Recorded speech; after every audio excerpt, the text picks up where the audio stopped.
name is Melissa and welcome to Introvert Reads, and in today's video I'm going to be wrapping up my July reads. So without further ado, let's dive right in.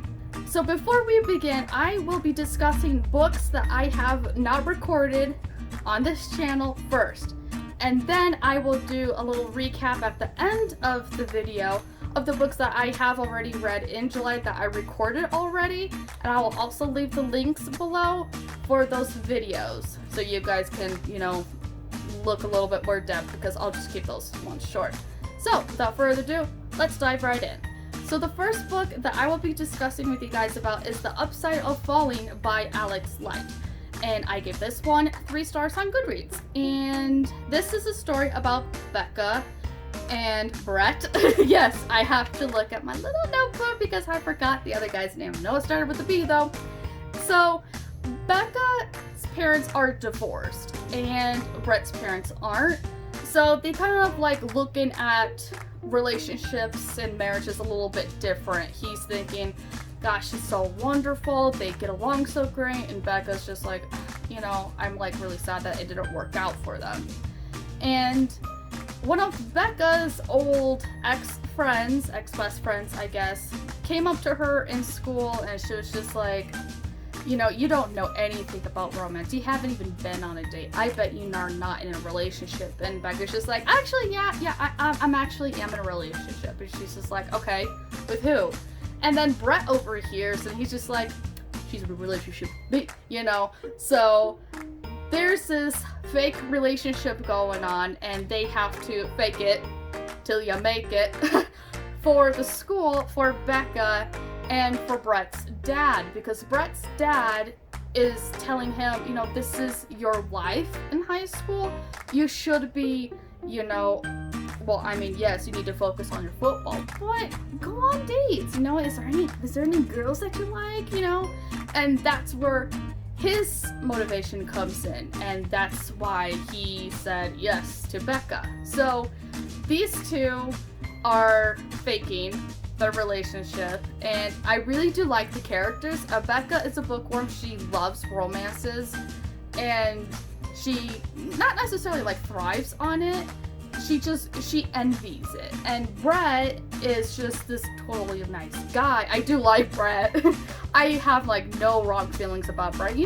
Like when you like read books and you're just like, there has to be something wrong with him. Yeah, there isn't anything wrong with him. I feel like he's a good character, and I do like how he speaks to Becca, how the conversations go, what they do together. I just really like Brett and Becca overall. So the novel itself is very short. It's not even 200 pages.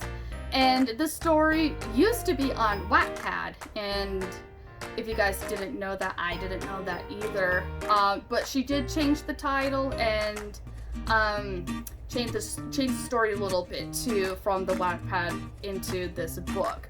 So I didn't know that, so I thought that was a really cool find. But yeah, I felt like the last few chapters of the novel just kind of like dragged a little bit. I felt like she could have just ended it and it just would have been fine. But I think it's a she. I hope it's a she, because I keep saying she. So yeah, I just felt like the last chapters just dragged a little bit, but overall I still liked it, so I highly recommended it. The next book I'm going to be telling you guys about is Clap When You Land by Elizabeth Azevedo. I think that's how you pronounce her last name. And I give this one 3 stars, and it is it's a verse read. It's in verses. It's not like a full novel where it's just like line. It's just like poetic. And I do like that about this book. It's, I think, one of the first ones that I have read that is like that. Not like the poems like Edgar Allan Poe, like actual poetry, but this one is like a story and it's like 300 pages long. It's like an actual story. And I like it because you don't have to explain or go into depth or descriptive or anything just to get a point across. She did it very well done. I really did enjoy this novel. It just didn't set well with me, I guess. Not saying that the story isn't good. The story is good, and the plot's good, and the characters are good. I'm just like, yeah, it's okay. I just gave it like an average read. It just wasn't, I guess, my genre, But yeah, I just, you know, you don't have to listen to me. You guys can just read it. That's fine with me too. So go on ahead and give this one a shot as well. The next book that I'm going to be telling you guys about is You Deserve Each Other by Sarah Hogel. And I give this one 4 stars. And I was not planning on giving this book 4 stars. And here's why. So, I didn't like the characters in the beginning. I did not like Naomi, which is a girl. I did not like Nicholas, the boy. I don't like him at all. I hated Naomi and just like how she was like acting towards Nick. And I didn't like Nicholas, how he acted around her friends. It was just like, oh my god, it's just like, I was like pulling my hair out. Without actually pulling my hair out, it's metaphorically speaking, it just gave me anxiety, and I'm just like, what the heck are you guys doing, you know? But you gotta give this book a shot, because once it starts going, and you're gonna go really fast through it, because I went really, really fast too, that Nicholas is not a bad guy. Like, once you, like, go into deeper with him, trying to figure out like who he actually was, he's a really decent guy. He's just a little bit confused. Naomi also still is confused as well. Let's get into the synopsis a little bit, because I might be throwing you guys off. So Naomi and Nicholas are engaged. They are fiancés. But Naomi's just like, I don't want to be in this anymore.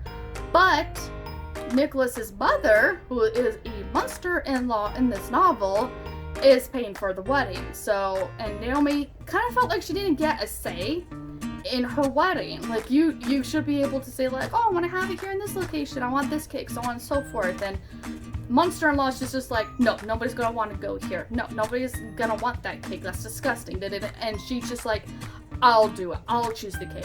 You know? And she's just like, are you freaking kidding me right now?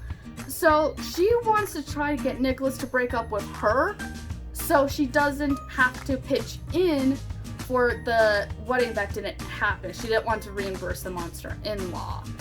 And because of this, Nicholas knows about it too, and they start playing pranks on each other. So it kind of went from like, you know, they dated, they hate each other, and then now they like start to like each other again. So kind of like a hate to love in a way, but yeah, it was, I'm probably just describing it a little bit difficult or weird or whatever, but I really did enjoy this plot. It was interesting. I did not like the mother-in-law. You're not supposed to like the mother-in-law in the book, but I did like this. I do like Nicholas, and yeah, give this one a shot. Now I'm going to get into the books that I have already spoke about. So we are going to do the books that I read for the Reading Rush, which I will post up the Reading Rush wrap up right up here for you guys, if you guys just want to go into more depth on what I read and all that. But so for the Reading Rush, I did read Queen's Assassin by Melissa De La Cruz. I gave this one 2 stars. Again, I'm not going to go into depth with this one. Please go and check out the video. I didn't like it. I did not like the characters and how they interacted. I did like the plot, but the plot was a little bit confusing. So, yeah. So definitely give the video a shot, and maybe you guys can also give this book a shot as well. The next book that I read was Uprooted by Naomi Novik. I gave this one 3 stars. It is a fantasy slight adventure novel. You know, work with a mage. His name is Dragon. He's very, very sassy, and the character that you read from is Neshka, who is just like, I think she's a teenager, but I like the characters. I like Neshka and Dragon and how they interact with each other. I do like the story, and I do give it 3 stars. Give it a shot as well. The next book that I read was The Housekeeper and the Professor by Yoko Agawa. And this is a Japanese novel, but it was translated into English, so I could read it. And I gave this one 3 stars. It is an average read, and it is a good novel. Just go on ahead and give this one a shot. Next book I read was Tuesdays with Morrie by Mitch Albom. It is about a guy that's named Morrie. He's an actual figure that Mitch wrote about. He was actually his teacher. And you get to go through life lessons with Morrie. So if you want to get into the life lessons, go on ahead and pick up this book. So now we're going to get into the July recent reads, which I did read in early July. So let's get right into it. The book that I read in July was The Kissing Game by Marie Hart. I gave this one 2 stars. I didn't know it was a companion novel, and I didn't like the characters. I'm just going to be honest with that. I did not like the main characters that interacted with each other, and just the romance. There didn't feel like there was any romance in there. Next book that I read was Big Summer by Jennifer Weiner. I gave this one 3 stars. I thought it was going to be a romance read basically because of what the synopsis said, but it went into a completely different area. But I still enjoyed this novel, so I would definitely recommend this one too. The next book that I'm going to be telling you guys about is Stay Gold by Tobly McSmith. I gave this one 3 stars. This one is about a guy named Pony, and he is a transgendered male. He was born a female, and he's just trying to just fly low in high school until he meets a girl and romance ensues. So I did enjoy this read as well. And the last book that I read for July is Don't You Forget About Me. And I forgot who wrote the book.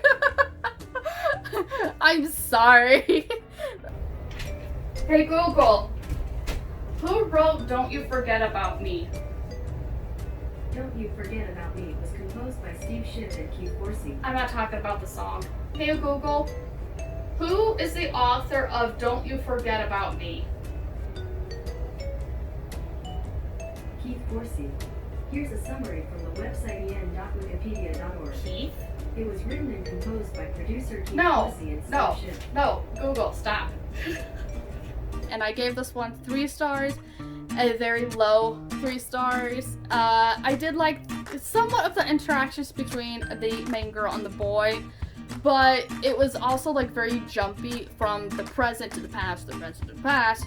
So you do really have to pay attention to it, and I did not like the end as much as I probably like. You know, it should be good, but it wasn't good. And also, there is talk of sexual assaults in here too, so if this is not a book that you need, if this is a book you need to stay away from, this is one of those. So that is it. Those are my July wrap-ups, guys. I hope you enjoyed this video, and if you do like the video, please give it a thumbs up, and if you are new, please subscribe, and I will see you guys in the next one. Bye!